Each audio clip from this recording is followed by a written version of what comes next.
Hello everyone, कैसे आप सब लोग। उम्मीद है कि आप सब लोग अच्छे होंगे। तो इंडियन ऑयल की कुछ वैकेंसीज आई हुई हैं। हमारी जो असिस्टेंट क्वालिटी कंट्रोल ऑफिसर है, जो की पोस्ट होती है ये, है ना। तो इसमें सैलरी आपकी अच्छी खासी होगी। जो डेट ऑफ एडवर्टीजमेंट है वो अभी आई थी 1 मार्च को। तो सबसे पहले तो हम आईओसीएल के बारे में बता देते हैं। आईओसीएल एक इंडिया की बहुत बड़ी कंपनी है ना, लार्जेस्ट कंपनी है। जो अभी अगर हम रैंक देखें तो 116 रैंक है फॉर्च्यून 500 की लिस्ट में, है ना। और ये 2024 की रैंक है, 2024 की। और ये वर्ल्ड लेवल पे है ना। तो ऐसा नहीं है कि ये सिर्फ इंडिया इंडिया की। तो इसकी जो एक बार हम चेक कर लेते हैं कि इसमें कौन कौन सी वैकेंसीज हमारी आई हुई हैं। देखो 10 वैकेंसीज हैं पीडब्ल्यूडी कैटेगरी की, जो अपने साथ स्क्राइब लेके जा सकते हैं इस एग्जाम में। ठीक है। अच्छा, जो मेन वैकेंसीज है वो हम बात कर लेते हैं। यूआर की 45 वैकेंसीज हैं, ओबीसी की 24 हैं, एससी की 13 हैं, एसटी की 6 हैं, ईडब्ल्यूएस की 9 वैकेंसीज हैं। राइट। इसमें कुछ बैकलॉग वैकेंसीज थी जो हमने ऐड कर ली हैं ऑलरेडी। इसमें हम एजुकेशन क्वालिफिकेशन, जो इसमें एलिजिबिलिटी क्राइटेरिया है वो क्या रहेगा। सबसे पहले तो जो कैंडिडेट है उसके पास मास्टर डिग्री होनी चाहिए केमिस्ट्री में। राइट। और वो जो डिग्री है वो रेगुलर होनी चाहिए। ऐसा नहीं कि आपने इरेगुलर मोड में, करस्पोंडेंस मोड में कर रखे हो, जो कि 99% चांस है कि आप मास्टर्स केमिस्ट्री में करते हैं तो रेगुलर मोड से ही होती है। अच्छा, अगर उसके अलावा आपने एमएससी केमिस्ट्री कर रखी है ऑर्गेनिक इनमें से, या फिर कोई भी कैटेगरी में, ऑर्गेनिक इनऑर्गेनिक की तो हमारी दो टाइप की केमिस्ट्री होती है, फिजिकल अप्लाइड और इंडस्ट्रियल, इसमें से भी कोई अगर कर रखी है तो भी आपकी चल जाएगी। अगर केमिस्ट्री की कोई और ब्रांच है, जैसे इन 6 में से, है ना, 1 2 3 4 5 और 6, इन 6 में अगर आपने कर रखी है तो वो एलिजिबल नहीं होंगे, है ना।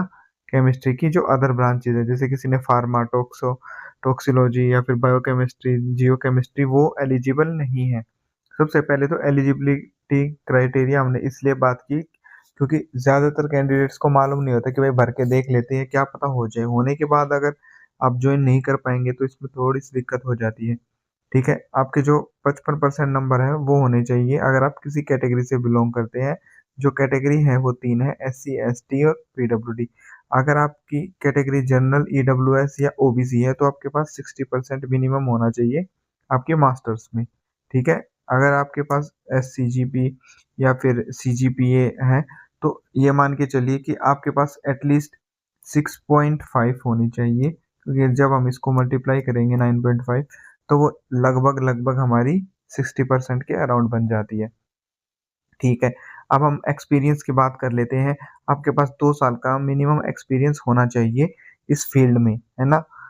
आपने टेस्टिंग वगैरह में, इन सब में किसी एक में, पेट्रोलियम या फिर फर्टिलाइजर में आपके पास एक्सपीरियंस होना चाहिए, या फिर किसी लैब में आपने काम किया हो। ठीक है।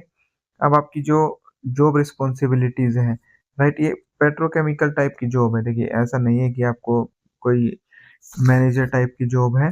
क्वालिटी कंट्रोल है ना, जो हमारे लिए इम्पोर्टेंट होता है।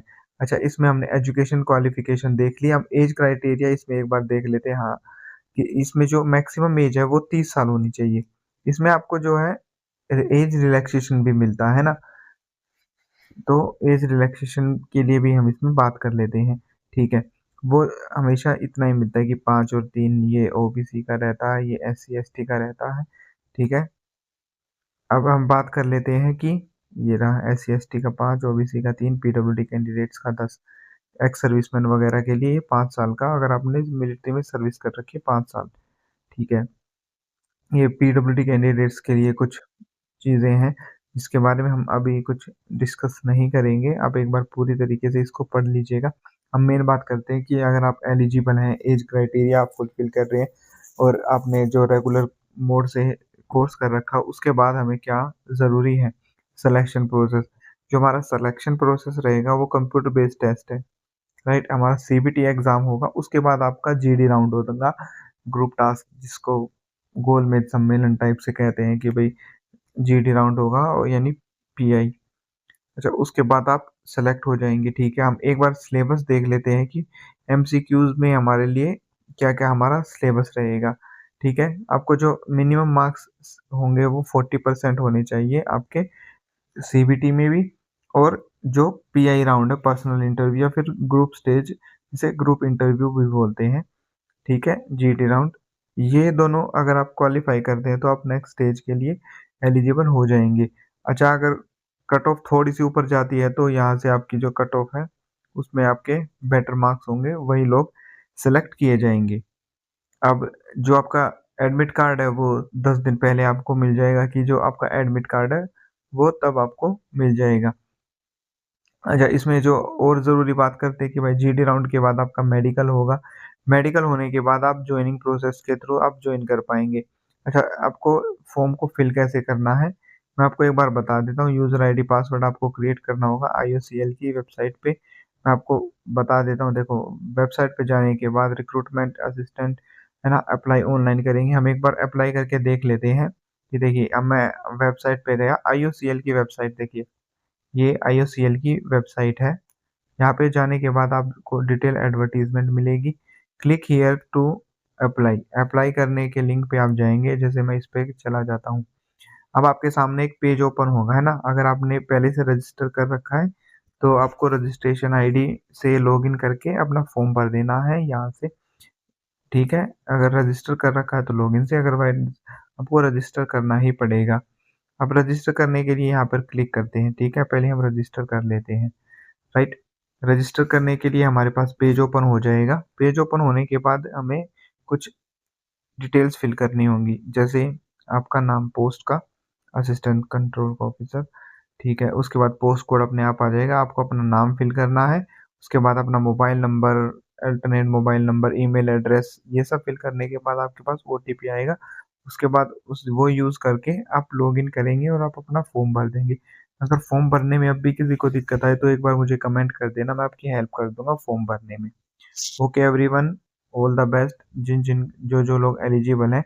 अच्छा, इसमें हम पे की बात कर लेते हैं कि सैलरी क्या रहेगी। बेसिकली सैलरी आपकी रहेगी ग्रॉस जो रहेगी, जब आप जॉइन करेंगे तो 2026 आ चुका होगा, यानी 8 पे कमीशन ऑलरेडी आपके सामने होगा। तो आपकी जो ग्रॉस सैलरी है वो लगभग 1.5 लाख रुपए के आस-पास बनेगी, है ना? तो आपकी सैलरी 17-18 लाख रुपए ईयरली बन जाएगी। हालाँकि अभी जो है आईओसीएल ने बोला है कि लगभग 13.5 लाख बनेगी, वो करंट के हिसाब से बताया है। मैंने 8 पे कमीशन के हिसाब से बताया है, क्योंकि तभी आप जॉइन कर पाएँगे। Okay, all the best everyone.